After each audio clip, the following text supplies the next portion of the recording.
nitwa Dr Dufatanye Elad, nkaba nsanzwe ndi umuganga w'inzobere mu kuvura impyiko, nkorera ku bitaro bya kaminuza bya Butare bya FIB. Ku bijyanye rero n'akamaro k'amazi mu mubiri w'umuntu, ndatangira mvuga uburyo umubiri w'umuntu ukoze. Buriya muri rusange amazi nicyo gice kinini kigize umubiri w'umuntu, ariko nanone bigaterwa n'imyaka y'umuntu n'igitsina cy'umuntu. Abagabo abagore tugira ingano y'amazi itandukanye. Ab'igitsina gabo bagira ingano y'amazi nyinshi cyane kurusha ab'igitsina gore, kuko ab'igitsina gore akenshi usanga bafite ibinure byinshi kurusha imikaya n'amagufa n'ingano y'amagufa yabo. Umuntu w'igitsina gabo tuvuge mukuru usanga 60% y'umubiri we ugizwe n'amazi, mu gihe w'igitsina gore ari 50%. Ubwo rero urumva ko igice kinini cy'umubiri w'umuntu kigizwe n'amazi. Niyo mpamvu dusabwa no kunywa amazi ahagije, ndetse akaruta n'ibyo turya. Ingano y'ibyo kunywa igomba kuruta ibyo kunywa, ibyo kurya. Ntabwo rero amazi tuyakura mu mazi gusa tunyweye, burya n'ibindi bintu tunyweye bisukika cyangwa n'ibiryo turiye bikora amazi. Hakaba hari n'ibiryo by'umwihariko bizwiho kugira amazi menshi, cyane cyane imboga n'imbuto. Buriya iyo uriye indyo yiganjemo imboga nyinshi, imbuto nyinshi, usanga hari amazi ibyo biryo byagiye bikora, akajya kunganira yandi wanyweye ku ruhande. Niyo mpamvu rero hari ingano y'amazi umuntu aba agomba kunywa ku munsi, ariko iyo tugiye kureba iyo ngano tubihuza n'ibyo bindi wariye kugira ngo iyo ngano yuzure. Nk'uko rero waruvuze mu kanya ngo umuntu nibura agomba kunywa 3 litiro, buriya nabyo biraterwa n'icyiciro cy'umuntu arimo. Iyo umuntu ari umwana mutoya, umubiri we ukora cyane, nawe akora cyane, akenera amazi menshi. Uko ugenda ukura, umubiri ukora gake, nawe igihe kinini ukimara wicaye ukenera amazi makeya kurusha uko akwiye kuba uri umwana. Uw'igitsina gabo arakenera menshi kurusha uw'igitsina gore. Nk'uko twabibonye, umubiri w'igitsina gabo ukozwe n'amazi 60%, uw'igitsina gore 50%. Dufashe rero nk'umuntu w'umugabo ukuze w'ibiro 70, amazi yakwiye kuba afata, duteranyije byose, kuva ibyo yanyweye byose n'ibiryo yariye biduha amazi, yakwiye kuba afata amazi nk'izo 3 litiro, hagati ya 3 litiro na 3 litiro n'igice ku munsi. Uw'igitsina gore akaba hagati ya 2 litiro na 2 litiro n'igice ku munsi. Ariko aho ngaho mbariyemo ibintu byose yanyweye, niba harimo igikoma, niba harimo za ji, niba harimo ibyayi, hanyuma na bya biryo yariye navuze nabyo bitanga amazi, harimo imboga, harimo imbuto. Amazi ava muri ibyo bintu byose yiteranyije agomba kuba angana gutyo, 2 litiro cyangwa 2 n'igice ku mugore, n'3 kugera kuri 3 n'igice ku mugabo. Rero tugiye tubitandukanya tukavuga tuti amazi by'umwihariko yakwiye kunywa, usanga nko ku mugabo biri buze kugwa muri 1 litiro n'igice. Umugore wasanga bigwe kuri 1 litiro y'amazi. Ndi kuvuga amazi nyamazi, amazi gusa. Ntibibujije ko rero ari bumwe n'icyayi, ari bumwe na ji, ari bumwe n'igikoma, ari bumwe n'ibindi. Ariko uramutse rero utari bugire ibindi bintu unywa, uramutse utari bugire ibindi bintu urya, ubwo ni handi butegeka kunywa 3 litiro. Niba uri umugabo ukanywa 2 litiro, niba uri umugore. Ariko niba uri bunywe icyayi mu gitondo, niba uri bunyuze mu kanywa ji cyangwa ukanywa igikoma cyangwa ukanywa ibindi bintu, amazi si ngombwa kugeza kuri za litiro. Ushobora kunywa 2 litiro uri umugabo cyangwa 1 n'igice, ibindi ukabinywa mu bindi bintu.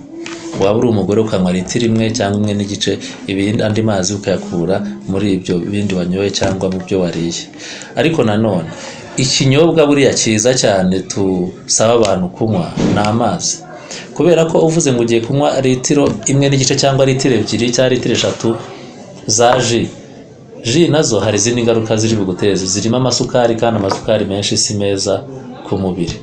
Niyo uvuga uti ngiye kunywa inzoga, ntabwo uri bunywe 2 litiro z'inzoga cyangwa 3 litiro z'inzoga, ntabwo inzoga ni nziza ku mubiri. Niyo mpamvu ibi byose muri rusange, muri make tuvuga amazi, tugomba kunywa amazi 2 litiro ku munsi cyangwa 3 litiro ku munsi. Nuko tuzi ko amazi nicyo kinyobwa cyizewe, cyiza, kitakugiraho ingaruka.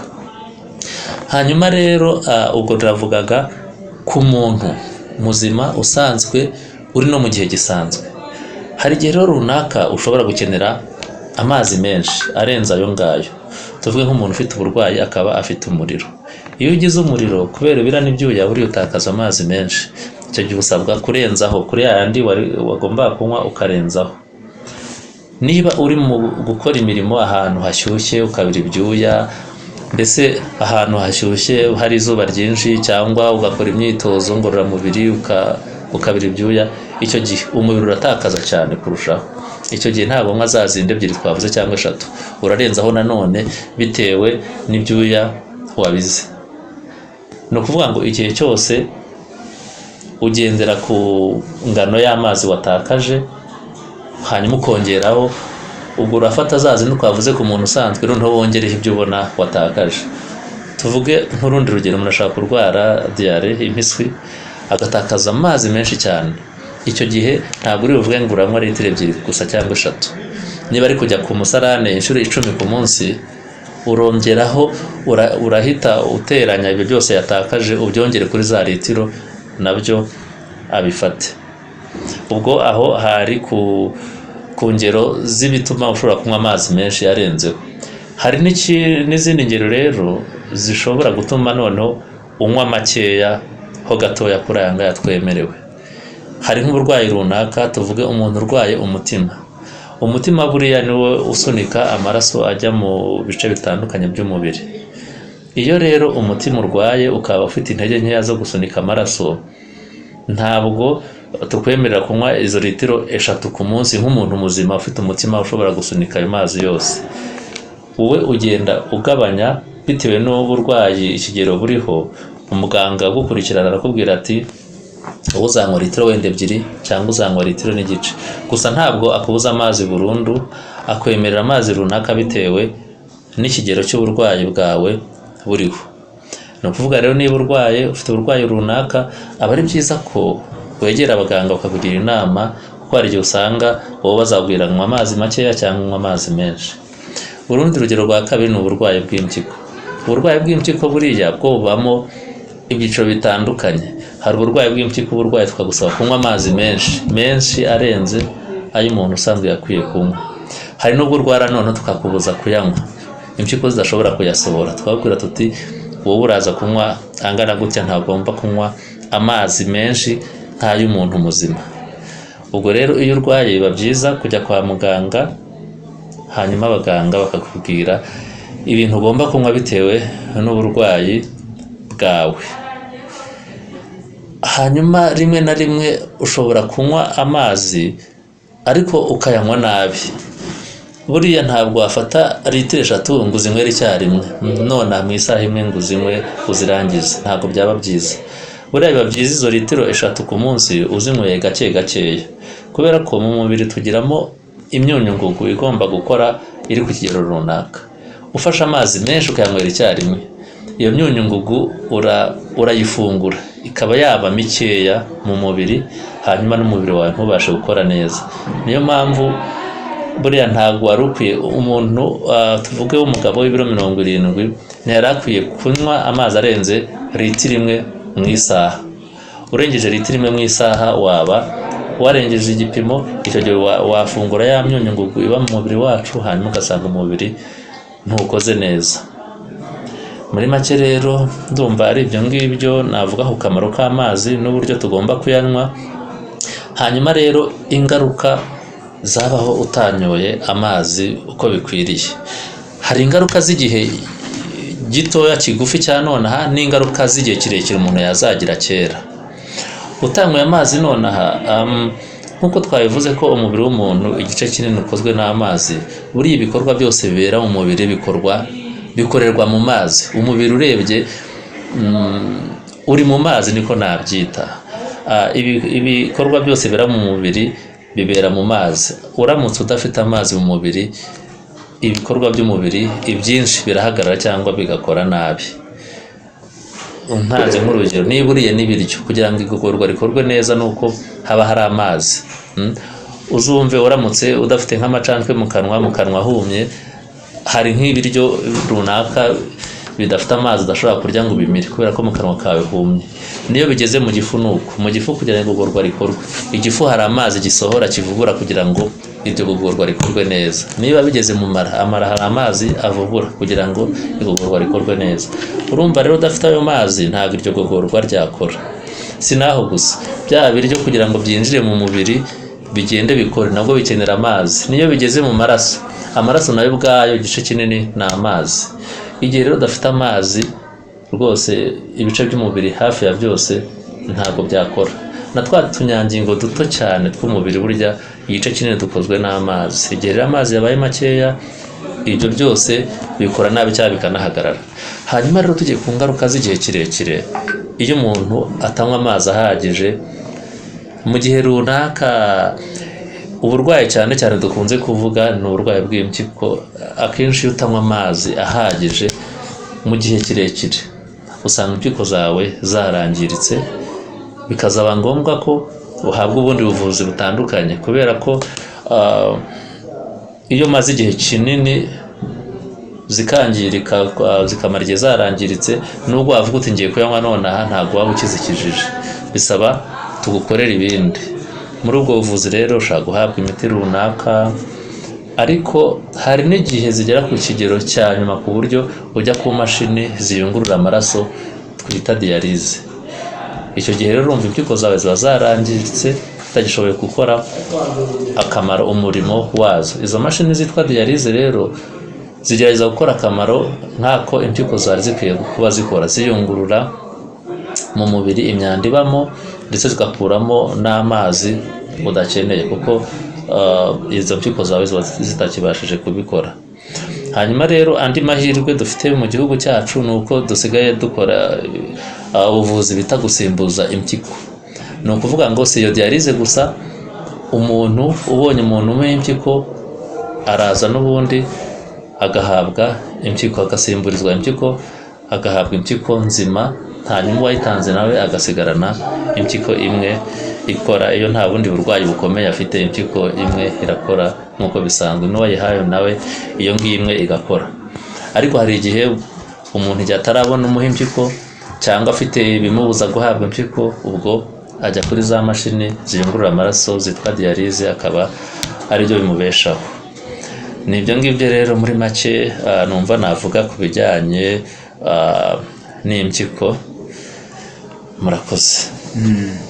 Hari ikibazo ngira ngo umbwireho, ibyo ari bavuga ko umuntu yanywa amazi menshi cyangwa make, ese bipimirwa ku ngano y'umuntu cyangwa ku biro afite? Mwabisobanuye ariko mugaruke no kuri icyo kintu, ni ingano ye. Wenda nkanjye mfite nk'ibiro 60 n'umuntu ufite ibiro 80, twanywa amazi twemerewe kunywa ari ziriya litiro 3.5? Buriya rero abantu bose ntabwo bagira ibiro bingana, umubiri wabo ntabwo uba ungana. Ushobora gusanga abantu bafite imyaka 40 b'abagabo, umwe afite ibiro 80, undi afite 50. Buriya ntabwo bakenera amazi angana. Hari formule umuntu yajyamo akakora imibare akareba buri wese amazi yanywa, ariko ntabwo umuturage igihe cyose agiye kunywa amazi yakora iyo mibare ngo avuge ngo ngenda nywa angana gutya. Buriya uko ibiro byawe byongera niko ukenera menshi, iyo uko ibiro bigabanuka niko ukenera makeya. Ariko buriya hari wenda nk'akantu nk'utuntu umuntu yagenderaho, utumenyetso yagenderaho kugira ngo amenye niba akeneye amazi cyangwa niba atakeneye. Icya mbere cy'ingenzi, iyo umuntu agiye kwihagarika, ubundi byaba byiza urebye inkari wihagarika uko zisa. Iyo ufite inkari zisa ubona zisa nabi zijya kuba umuhondo cyane cyangwa ibara ryijimye cyane, akenshi ni ikimenyetso kigaragaza ko ukeneye amazi. Ni ikimenyetso kigaragara ko mu mubiri wawe harimo amazi makeya. Kuko iyo amazi ahagije, inkari zakwiye kuba zisa neza, zijya gusa nk'amazi, mbese nta bara zifite. Ubwo rero ugiye kwihagarika ukajya ubona inkari zisa nkaho zisa nabi cyangwa zisa umuhondo cyane, biba bigusaba kunywa amazi kurushaho. Ikindi ushaka kumva nko mu kanwa nk'iminwa yumye, icyo gihe nabyo ni ikimenyetso kikwereka ko ukeneye andi mazi. Naho muri rusange ntabwo abantu twese dukeneye amazi angana, biterwa n'ingano y'umubiri wawe n'ibiro byawe. bamwe mu bo twaganiriye mu baturage bavuga ko rimwe na rimwe umuntu anywa amazi cyangwa se banywa amazi ari uko bumva bayashaka. Ese mu by'ukuri umuntu yakaba anywa amazi kubera yumva ayashaka, cyangwa se wakajya ubyuka ukamenya ko ari kire nk'izindi ukabyuka ukabanza ugafata amazi mbere yo kujya mu kazi? Buriya ntabwo byaba byiza gusa kuyanywa ari uko uyashaka.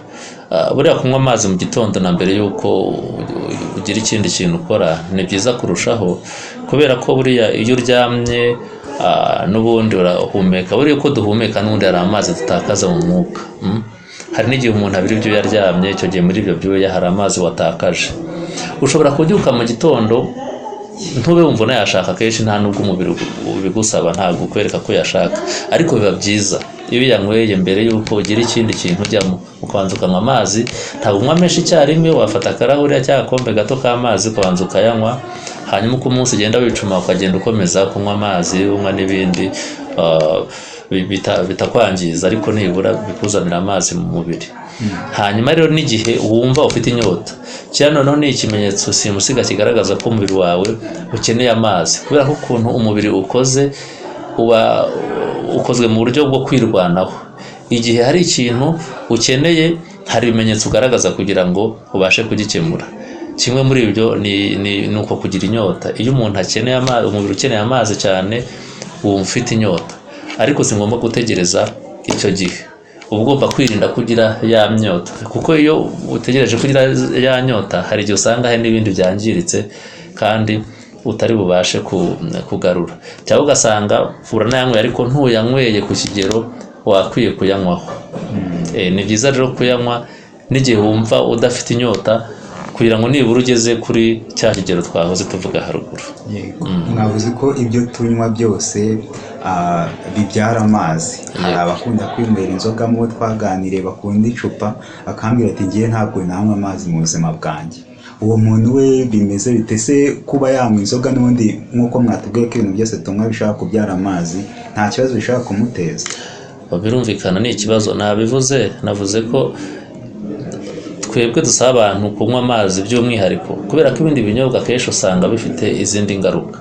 Inzoga n'ubundi ifite izindi ngaruka, niba uyinyweye nyinshi hari ingaruka zindi zagutera. Yego nayo hari amazi arimo muri iyo nzoga, ariko nanone buri ikindi kintu abantu bagomba kumenya, buri inzoga iyo uyinyweye, yego muri ako kanya igushyiramo amazi, ariko mu gihe kiri buze mu masaha akurikira, ahubwo nayo amazi yaguhaye igakuramo n'andi.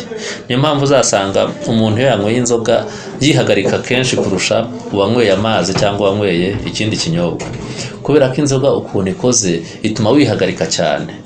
Icyo gihe rero ntabwo wayinywa kugira ngo uhe amazi umubiri, ahubwo n'ayandi wari usanganywe iyagukuramo. Ntabwo rero twagira abantu inama yo kunywa inzoga mu cyimbo cy'amazi. Niba ari bunywe n'inzoga, akwiye kunywa n'amazi, akayanywa mbere cyangwa nyuma akayanywa. Ntabwo inzoga isimbura amazi. Ikibazo gisa nk'aho ari icya nyuma. Hari abantu benshi usanga bashyushya amazi kugira ngo nyine bayanywe harimo akantu k'agashyuhe. Ibyo byo ntabwo bishobora kugira ingaruka ku buzima bw'umuntu. Hari abantu banywa amazi ashyushye mu gitondo na nimugoroba, nyine bakayanywa ari uko bamenyereye, yumva amazi akonje atayanywa. Ibyo ntabwo bishobora kugira ingaruka. Ese amazi ashyushye n'akonje bitandukaniraho ubundi kugira ngo umuntu agire ubuzima bwiza cyangwa bigaragare ko yanyweye amazi?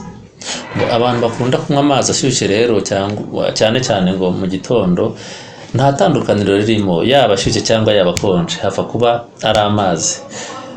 Ingaruka zaba aramutse anyweye ashyushye cyane, akaba yamwotsa akangiza urwungano ngogozi, naho ubundi nta nyungu ziyongeraho kuri ayo mazi ngo nuko ashyushye.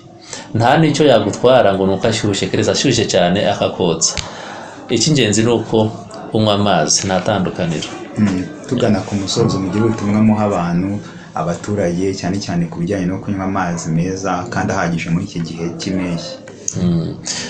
Nk'uko twahoze tubivuga, ingano y'amazi igomba kujyana n'imirimo urimo n'uko ikirere kimeze. Niba hashyushye nk'iki gihe turimo cy'impeshyi, umuntu asabwa amazi menshi cyane, kubera ko aba yatakaje amazi menshi, kuko umubiri uko umeze ujyana n'ikirere cyo hanze. Niba hakonje, umubiri ntabwo uri butakaza amazi cyane, ariko niba hashyushye umubiri uratakaza amazi menshi. Biragusaba rero gusimbura y'amazi. Niyo mpamvu rero umuntu aba asabwa kunywa menshi, turasabwa kunywa amazi menshi arenzeho muri iki gihe cyane cyane cy'impeshyi. Kandi noneho amazi meza nyine ntabwo uri bujye kunywa amazi ari buza n'izindi ngaruka, kuko amazi habamo mikorobe, habamo amazi yanduye mu buryo butandukanye. Hari amazi leta yagiye igerageza ikageza ku baturage amazi meza, abantu bagomba kunywa amazi meza. Noneho by'umwihariko biba byiza iyo unyweye amazi atetse, keretse nk'iyo amazi uzi ko yavuye mu nganda yaratunganijwe nk'ariya aba apfundikiye, ayo ngayo rwose ni amazi meza cyane kuko aba anongewemo n'imyunyungugu. Ayo mazi umuntu aranywa nta kibazo. Ariko andi mazi utizeye, nubwo ubona asa neza ariko akenshi hari igihe haba harimo ibindi bintu byakwangiza, ni byiza kuyanywa atetse. Hari ikindi kintu nari nibagiwe kuvuga, ku bantu bakora imyitozo ngororamubiri cyane, siporo ni nziza tugomba kuyikora, ariko buriya iyo wakoze siporo ugomba kongera ingano y'amazi unywa. Ariko nanone muzasanga nk'abantu b'abakinnyi cyangwa abatlete bakora amasiganwa mu kwiruka, niba uri bukore imyitozo myinshi cyane irenze isaha, usabwa kunywa amazi y'umwihariko. Ntabwo ari ugupfa kunywa amazi gusa, kubera ko umubiri burya watakaje amazi, watakaje imyunyungugu, ukeneye n'isukari. Niyo mpamvu uzasanga abantu b'abakinnyi babaha amazi ariko bavanzemo n'ibindi bintu atari amazi gusa. Uramutse unyweye amazi gusa uri gukina wakinnye isaha irenga cyangwa wirutse isaha irenga, ushobora gusanga ugafatamo ya myunyu nanone watakaje, ugafatamo n'isukari n'agasukari karinganiye kuko wagatakaje cyane. Ubwo icyo ni icyiciro kimwe cy'abantu cy'umwihariko. Igihe wakoze siporo nyinshi irenze isaha, ukamenya ko wongeramo ibyo ngibyo, kandi ukanywa n'amazi ahagije ko nayo uba wayatakaje. Murakoze.